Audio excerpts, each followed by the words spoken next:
मेरा प्रश्न है कि पाप कौन करता है, शरीर या आत्मा? अगर शरीर, तो इस देह का क्रम हम अगले जन्म में क्यों भोगते हैं? 3 शरीर है। स्थूल शरीर जागृत अवस्था में इसका भान होता है, स्वप्न अवस्था में सूक्ष्म शरीर का भान होता है और सुषुप्ति में कारण शरीर होता है। और तीनों शरीरों को जो संचालन करता है वो आत्मा है, उसके प्रकाश से संचालित होता है। और वो भ्रमवश अपने को शरीर मान बैठा है। जो अहम है अंतःकरण में, सूक्ष्म शरीर में अंतःकरण है। अंतःकरण में 4 वृत्तियां हैं। एक है निश्चय जो बुद्धि से होता है, एक है संकल्प विकल्प जो मन से होता है, एक है चिंतन जो चित्त से होता है, और एक है क्रिया को स्वीकार करना। मैंने ये किया, मैं ये करूँगा, उससे अहंकार करता है। बस इसी अहंकार का जन्म है। जो आत्म तत्व है वो इस अहंकार में तन्मय हो गया है।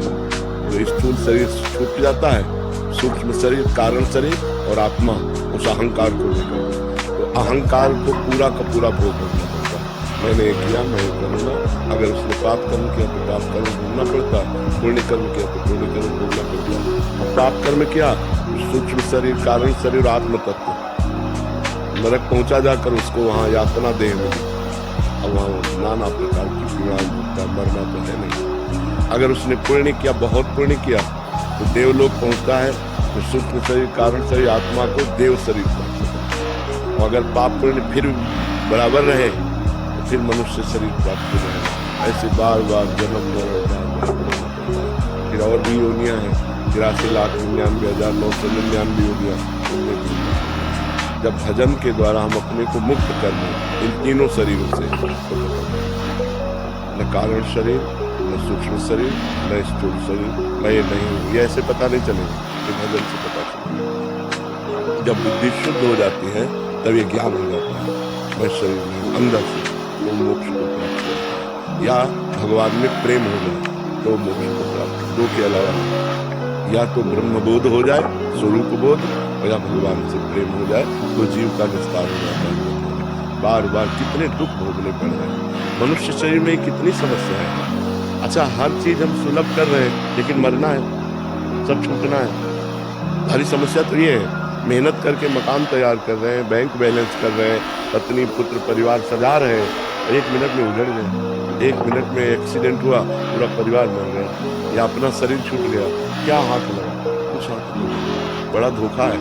इसलिए नाम जब कर ले वही साथ है, जो भगवान का सुमिरन है वही साथ जाने वाला है, अन्यथा यहाँ सब कुछ छूट जाएगा, सब कुछ छूट जाएगा। बुद्धिमान वही है जो भजन कर ले, अध्यात्म में चल ले। अगर अध्यात्म में नहीं चला तो व्यर्थ जीवन चला जाता है। मानो खूब कमाई की, लेकिन सब कुछ यही रह गया ना। अब पीछे जन्म में आपका क्या क्या था, आपको कुछ पता है क्या? कोई हेल्प है क्या पीछे जन्म की? जो हमारे कर्म है उन्हीं को भोगना पड़ रहा है, दुख और भोगना पड़ रहा है, पीछे के जन्मों का कर्म भोगना पड़ रहा है। क्योंकि शरीर बदलता है, स्वरूप थोड़ी बदलता है, तो भोगना तो सूक्ष्म शरीर कारण शरीर आत्मा को, समझ रहे हैं? जो आत्मा देहाभिमानी बन चुका है उसी को भोगना पड़ता है। अहंकार विमूढ़ आत्मा करता हमिति मन्यते, मैं करता हूँ तो कर्ता को भोगना पड़ता है। इसलिए नाम जप करो, खुद नाम। आशुतोष, मैं